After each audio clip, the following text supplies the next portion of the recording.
Brains GS में बच्चों आप सभी का स्वागत है। आज हम लोग बंगाल विभाजन टॉपिक को पढ़ेंगे, कंप्लीट करेंगे।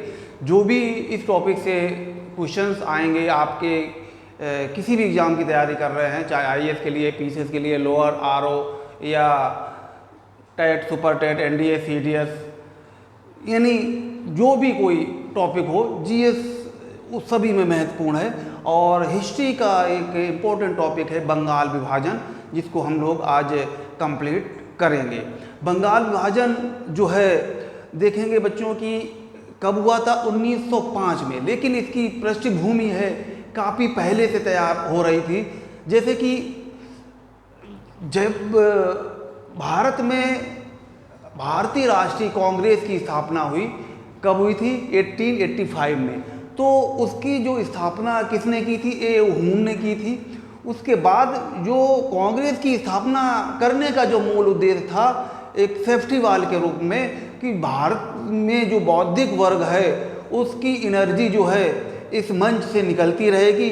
डायरेक्ट 1857 जैसा कोई कदम नहीं उठाया जाएगा। एक सेफ्टी वाल के रूप में इसका इस्तेमाल करने के लिए जो है कांग्रेस की स्थापना ए हुम ने की। लेकिन जैसे जैसे उसके सम्मेलन आगे बढ़े, तो जो राष्ट्रीय कांग्रेस की स्थापना का जो ब्रिटेन का जो उद्देश्य था, वो उससे दूर हटके राष्ट्रीय लोगों का एक मंच बन गई। देश की जो है आवाज़ सरकार के विरोध में उस मंच से जो है बोली या कही जाने लगी। तो धीरे धीरे जो है कांग्रेस को अंग्रेज अपना दुश्मन मानने लगे। और इसका जो एक बड़ा जो विरोधी आया वो है लॉर्ड कर्जन। तो बंगाल विभाजन के समय जो है लॉर्ड कर्जन जैसे ही 1899 में ये भारत का वायसराय बन के आता है। कब, 1899 में लॉर्ड कर्जन यहाँ का वायसराय बन के आता है। तो जो कांग्रेस के जो भी प्रतिनिधिमंडल के लोग आते थे वो मना कर देता था, नहीं मिलता था। और यानी कि जो भी महत्व था वो नहीं देता था कांग्रेस को। कई सारे कमेंट किए गए हैं, कांग्रेस जो है अल्पसंख्यक लोगों का जो है एक दल है, यानी कि जो है कुछ ही लोग जो हैं उससे, और कांग्रेस मौत की घड़ियां गिर रही है, हम चाहते हैं कि वो उसको नष्ट होने में अपना, इस तरीके से कमेंट वगैरह करता था। कौन, लॉर्ड कर्जन, जो भारत का वायसराय था। लेकिन बंगाल का विभाजन जो है 1903 में ब्रिटिश पार्लियामेंट में 3 दिसंबर 1903 को बंगाल विभाजन से संबंधित एक प्रस्ताव पारित हुआ।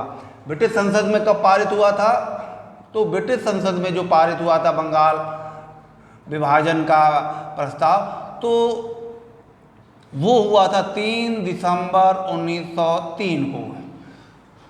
लेकिन इसकी भनक जो है कहीं ना कहीं यहाँ भी पता लगी, तो वहीं से कुछ लोगों में वक्तव्य का दौर स्टार्ट हो गया। लेकिन बहुत सारे लोग उसके अनजान थे कि उसमें क्या रहेगा, कैसा रहेगा। लेकिन जब वो बहुत ज़्यादा मुखर विरोध में आए, कब, 20 जुलाई, बंगाल विभाजन की जो घोषणा की गई है, बंगाल विभाजन की घोषणा जब की गई थी बच्चों, कब की गई थी, 20 जुलाई 1905। बंगाल विभाजन कब हुआ था, 1905 में।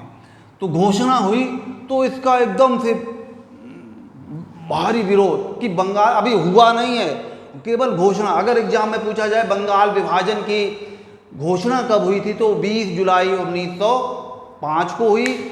और जैसे ही हुई तो उसी समय से इसका विरोध चालू हो गया।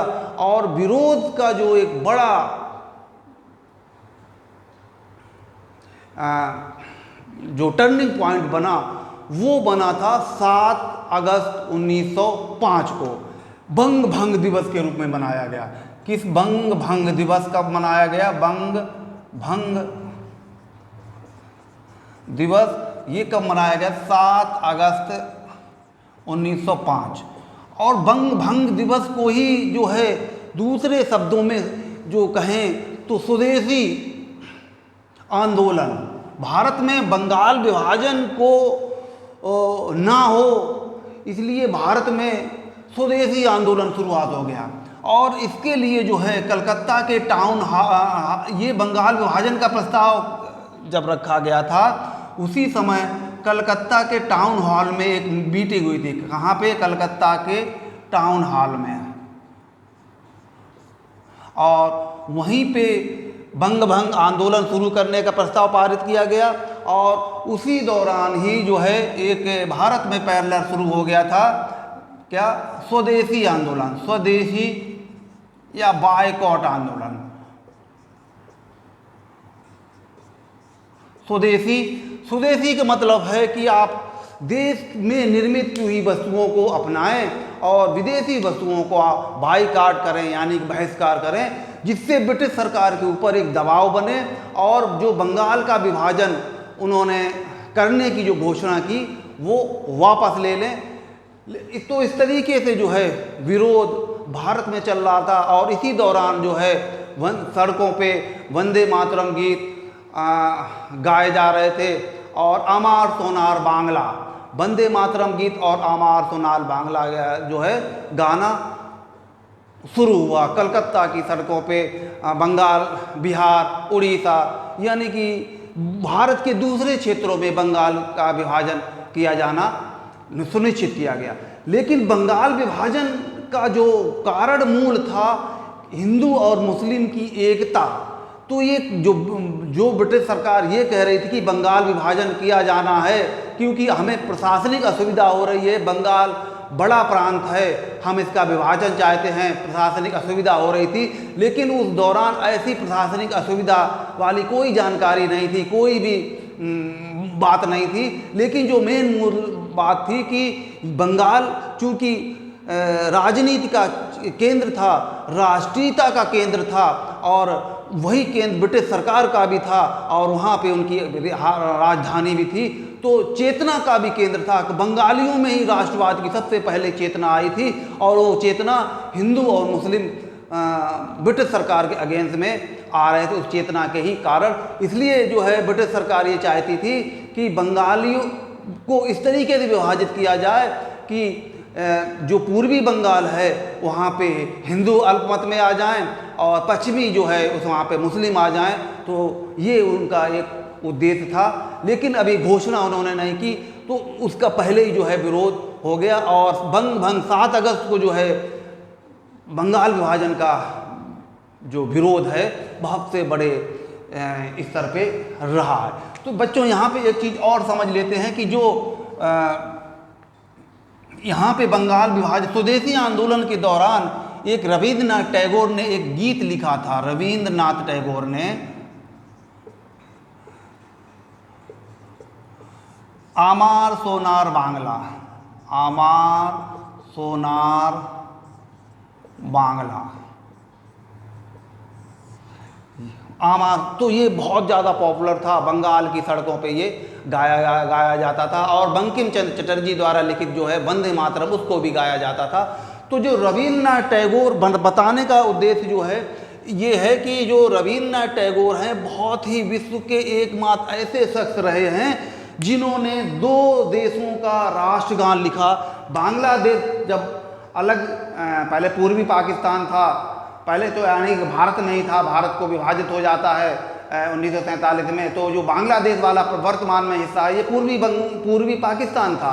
और 1971 में जो है युद्ध होता है भारत और पाकिस्तान के मध्य में, तो भारत उस क्षेत्र को जीत के स्वतंत्र करता है और बांग्लादेश का निर्माण होता है।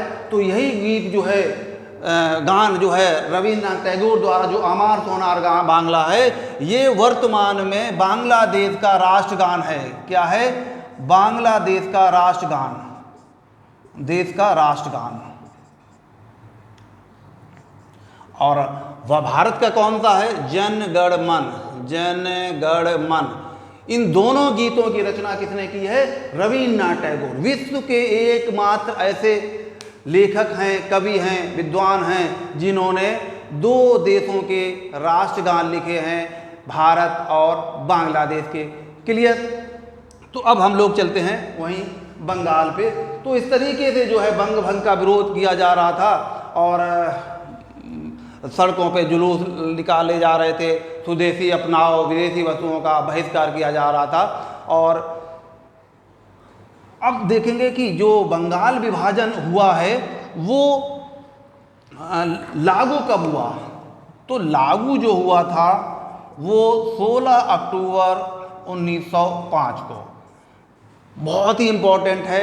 बंगाल विभाजन की घोषणा कब हुई? तो बच्चों 20 जुलाई 1905 की। बंगाल बंग भंग जो दिवस के रूप में या स्वदेशी आंदोलन के दिवस में जो मनाया गया वो 7 अगस्त 1905 को। बंगाल विभाजन लागू कब हुआ था? तो वो हुआ था 16 अक्टूबर 1905 को। अब बात चलते हैं कि जो बंगाल विभाजन किया था तो उस समय वायसराय कौन था? वायसराय कौन था?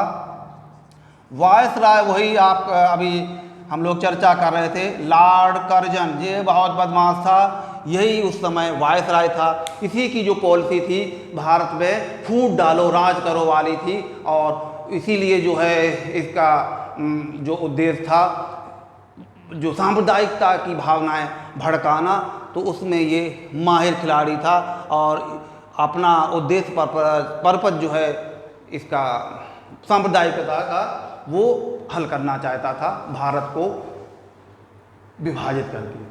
ठीक है, अगला चलते हैं कि बंगाल विभाजन लागू हो गया, वायसराय भी बन गया है और उस समय जो है कांग्रेस का अध्यक्ष कौन था होता है? कांग्रेस का अध्यक्ष, तो देखेंगे बच्चों कांग्रेस का अध्यक्ष जो है उस समय बनारस में अधिवेशन होता है और बनारस में अधिवेशन जो है 1905 में हुआ था, जिसमें बंग भंग विरोध और स्वदेशी अपनाओ जाने का प्रस्ताव भी पारित हुआ था 1905 में।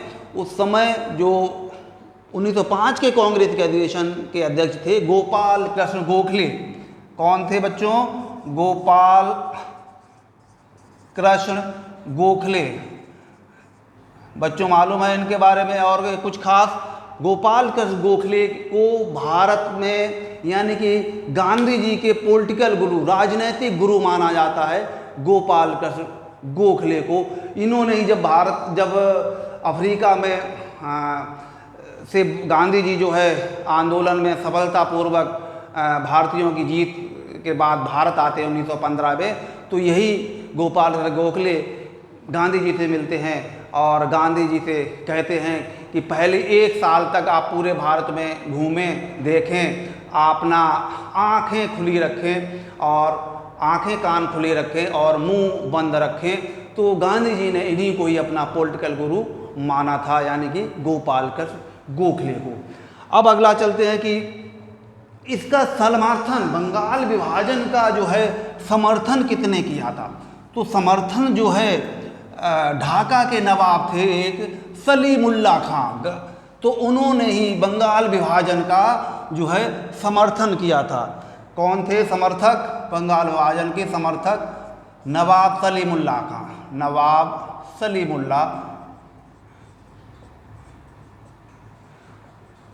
नवाब कहाँ के थे? ढाका के। ढाका वर्तमान में जो है राजधानी है किसकी? बांग्लादेश की। वहाँ के ये नवाब थे और ये चाहते थे कि इस तरीके से विभाजन होगा, तो उनके कुछ जो राजनीतिक हित हैं वो होंगे।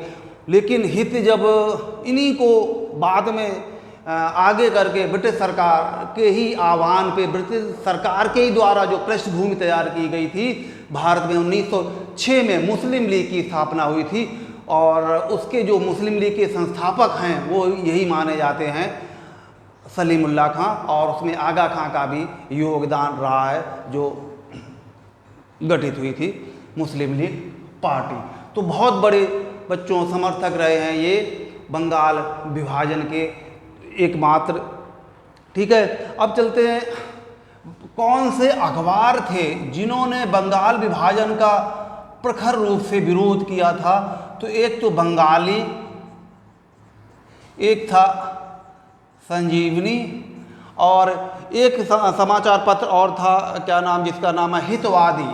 हितवादी जो ये समाचार थे ये बहुत ही प्रखर रूप से बंगाल के विभाजन की घोषणा होते ही जो प्रखर लेखों के द्वारा जो है इन्होंने पूरे बंगालियों को यानी कि देश के अलग अलग हिस्सों में जो है एक मैसेज के थ्रू भारत को जगा दिया। तो इसलिए जो है ये उस समय के जो समाचार पत्र हैं उन्होंने बंगाल विभाजन का प्रखर रूप से विरोध किया था। भारत अगर पूछा जाए भारत में सबसे प्रबल विरोधी कौन था? प्रबल विरोधी किसका? बंगाल विभाजन का सुरेंद्र नाथ बनर्जी। कौन था? सुरेंद्र नाथ बनर्जी, जो बंगाल विभाजन के सबसे बड़े विरोधी थे। और इन्होंने ही कहा था बंगाल विभाजन हमारे ऊपर वज्र की तरह गिरा है। इन्होंने ही कहा था बंगाल विभाजन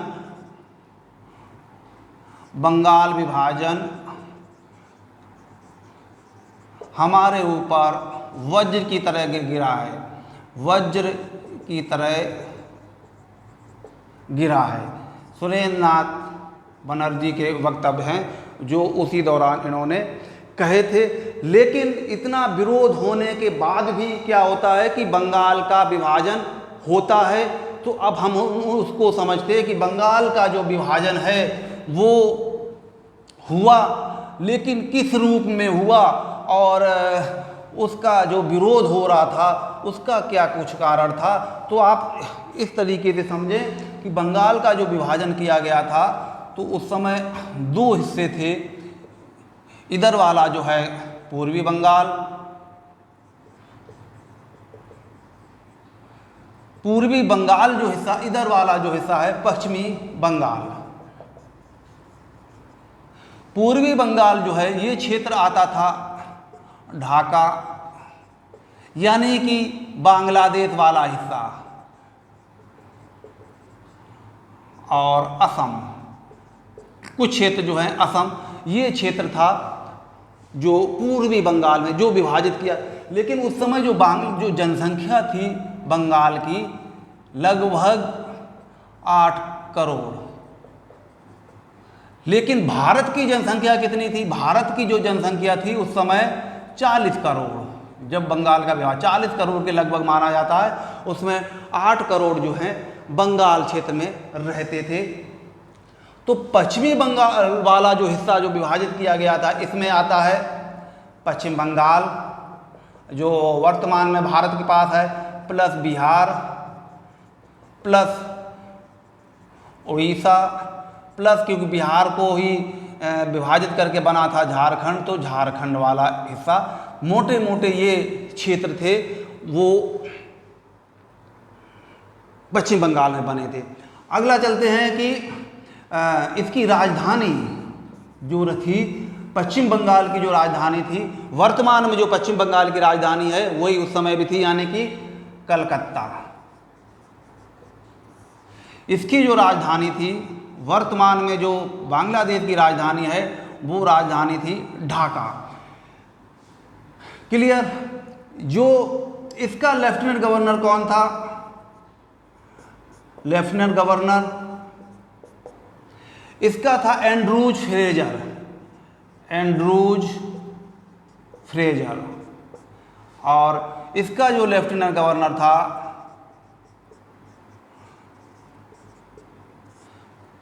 ब्लूमफायर्ड फुल्लर। ब्लूमफायर्ड फुल्लर। ये ब्लूमफायर्ड फुल्लर का एक स्टेटमेंट बच्चों बहुत इंपॉर्टेंट है, आता है एग्जामों में। इसने एक स्टेटमेंट कहा था, भारत में मेरी 2 पत्नियां हैं, एक पत्नी है हिंदू, एक पत्नी है मुस्लिम, लेकिन मुझे मुस्लिम पत्नी ज़्यादा प्रिय है। ये स्टेटमेंट किसका था? ब्लूमफायर्ड फुल्लर, जो पूर्वी बंगाल का लेफ्टिनेंट गवर्नर था। क्या था? मेरी 2 पत्नियां हैं, एक हिंदू एक मुस्लिम। ठीक है, वही है, इसको प्री कौन सी थी पत्नी? मुस्लिम। तो यानी कि कहने का मतलब है कि सांप्रदायिकता भड़काना। ठीक है, कहने स्टेटमेंट देने का मतलब है सांप्रदायिकता भड़काना, यानी कि दूसरा एक जो लोग पॉपुलेशन थी यहाँ पे, जो पश्चिम बंगाल का वाला जो हिस्सा है, जो भारत में जो लोग रहते हैं, तो वो 4.2 करोड़ लोग थे हिंदू, और 90 लाख जो है वो करोड़ माने लगभग थे मुस्लिम उस समय। तो यानी कि हिंदू है मेजोरिटी में है और जो है मुस्लिम हैं अल्पमत में। इस तरीके से वो स्टेटमेंट देंगे, लोग भड़केंगे, दंगा होगा, तो उनका जो उद्देश्य है वो पूरा होता रहेगा। हिंदू मुस्लिम जो है उनकी चेतना राष्ट्रीय चेतना होके आपस में ही धर्म को लेके ही चेतना गोलमोल करके रह जाएगी। कुल मिला के मेन जो उनका उद्देश्य था, फूट डालो राज करो की पॉलिसी, जिसमें करजन जो है कुछ हद तक कामयाब हुआ है। दूसरा, यहाँ पर जो जनसंख्या थी वहाँ पे देखेंगे कि हिंदू जो थे 1.2 करोड़ हिंदू थे और 1.8 करोड़ जो हैं वो मुस्लिम थे। मुस्लिम यानी कि वही हिंदुओं की संख्या कम, मुस्लिमों की ज़्यादा। तो मेन जो उद्देश्य था उनका वो यही था कि भारत को, बंगाल का जो विभाजन है, भारत में आग लगाना, हिंदू मुसलमानों को डिवाइड करना, क्योंकि उन्हें मालूम था कि 1857 की क्रांति अगर कुछ हद तक सफल हुई, उसमें जो मूल कारण था हिंदू और मुस्लिमों की एकता, वही एकता जो है वो बंगाल के विभाजन से समाप्त करना चाहते थे।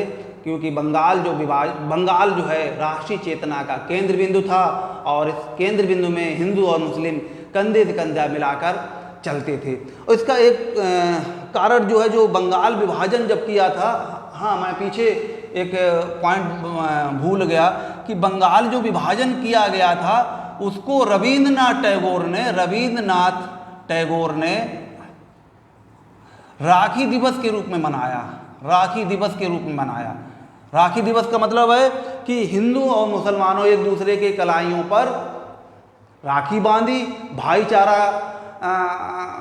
का परिचय दिया, और मुसलमानों ने भी जो है गंगा स्नान वगैरह किया। तो इस तरीके से भाईचारा बढ़ाए जाने के लिए कि ब्रिटिश सरकार जो है भाईचारा समाप्त कर रही है, तो रविंद्रनाथ टैगोर के ही आह्वान पर बंगाल विभाजन के विरोध में राखी दिवस को मनाया गया और भाईचारा का परिचय दिया गया। ठीक है। और इसी समय जो बंगाल की वस्तुओं का विरोध वगैरह जो हो रहा था, वो बहुत ज़्यादा ही उस समय विरोध हो रहा था। और एक कृष्ण कुमार मित्र हैं। कृष्ण कुमार कौन है? एक कृष्ण कुमार मित्र। कृष्ण कुमार मित्र, उनके ही आह्वान पे बंगाल विभाजन के दौरान जो है विदेशी वस्तुओं का जो बाइकआउट किया गया, विदेशी वस्तुओं का जो उपयोग ना करने का, जो विरोध करने का जो तरीका अपनाया गया था, वो सजेशन दिया था इन्हीं ने कि विदेशी वस्तुओं का हम लोग बाइकआउट करें और ब्रिटिश सरकार के ऊपर जो है बहुत ज़्यादा दबाव बनेगा, प्रेशर बनेगा। इस तरीके से आह्वान जो है इसके माध्यम से उन्होंने किया हुआ था। अगला चलते हैं। हाँ, तो इस तरीके से जो है बंगाल विभाजन का एक खाका तैयार किया गया था। ये जो बंगाल विभाजन है, पहली बार जो है स्त्रियों ने भी घर की चार दीवारी से बाहर निकल के उन्होंने भाग लिया। स्वदेशी आंदोलन में विदेशी वस्तुओं के बहिष्कार के रूप में पहली बार स्त्रियां जो है बंगाल विभाजन के बाद जो है लोगों के लिए जो है घर से बाहर निकली, यानी कि भाग लिया आंदोलन में। ठीक है। तो इस तरीके से लगातार विरोध हो रहा था। तब जाके 1911 में एक दिल्ली दरबार होता है। क्या होता है? दिल्ली दरबार। दिल्ली दरबार कब हुआ था? 1900। ये तीसरा दिल्ली दरबार जो है देखेंगे तो 3 हुए थे, ये 3rd वाला था। तो उसमें उस समय जो है गवर्नर जनरल कौन होता है? Lord Hardinge. यहाँ पे जो गवर्नर जनरल होता है, गवर्नर जनरल वो होता है लॉर्ड हार्डिंग। और उसी के जो है सुझाव क्या नाम है, उसी के द्वारा दिल्ली दरबार का आयोजन किया जाता है। उस आयोजन में जो है बंगाल विभाजन को रद्द करने की घोषणा होती है। ये दिल्ली दरबार का जो आयोजन किया गया था जॉर्ज पंचम और रानी उनकी पत्नी रानी मेरी के स्वागत करने के लिए हुआ था। किनके लिए? जॉर्ज पंचम जो ब्रिटेन के सम्राट थे, जॉर्ज पंचम और रानी मेरी, उन्हीं के द्वारा उन्हीं के स्वागत के लिए जो है लॉर्ड हार्डिंग ने, और इसी में बंगाल विभाजन रद्द करने की घोषणा होती। तो बंगाल विभाजन कब हुआ था बच्चों? 16 अक्टूबर 1905 को बंगाल विभाजन जो समाप्त हुआ, रद्द हुआ था 1911 में। यही दिल्ली दरबार लॉर्ड हार्डिंग जो गवर्नर जनरल था उसके द्वारा। और उसी में एक घोषणा और होती है कि कलकत्ता जो अभी तक हेडक्वार्टर था, उनकी राजधानी थी, और उसी राजधानी को मतलब अंग्रेजों ने अपनी राजधानी इसी दौरान घोषणा की बंगाल के स्थान पर दिल्ली लाई गई। अंग्रेजों के द्वारा जो राजधानी कलकत्ता से हटाकर दिल्ली लाई गई थी इसी दौरान। तो कुल मिला के कुछ 2-3 स्टेटमेंट भी हैं, जैसे जो है एक जो गोपाल कर गोखले उन्होंने दिया था कि जो ब्रिटिश बंगाल विभाजन है एक निर्मम भूल है, अंग्रेजों की एक निर्मम भूल है। एक स्टेटमेंट गांधी जी का भी है कि बंगाल विभाजन के बाद भारत में जन चेतना अगर आई भारत में तो वो बंगाल विभाजन के बाद आई। इसको किसने कहा था? तो राष्ट्रपिता महात्मा गांधी ने कहा था। ठीक है बच्चों, तो अब हम लोग आगे जो है जो दूसरे टॉपिक में कंप्लीट करेंगे, यानी कि जो भी बंगाल विभाजन के बाद जो भी टॉपिक आपका रहेगा। अगर आपको कोई प्रॉब्लम हो, कुछ टॉपिक समझ में नहीं आया है, तो आप प्लीज़ हमें मैसेज थ्रू इन्फॉर्मेशन दें। लेकिन अगर आपने हमारा चैनल ब्रेन जीएस सब्सक्राइब नहीं किया हुआ करें और अपनी जीएस को बेहतर से बेहतर करें। मिलते हैं हम लोग नेक्स्ट क्लास में। ओके।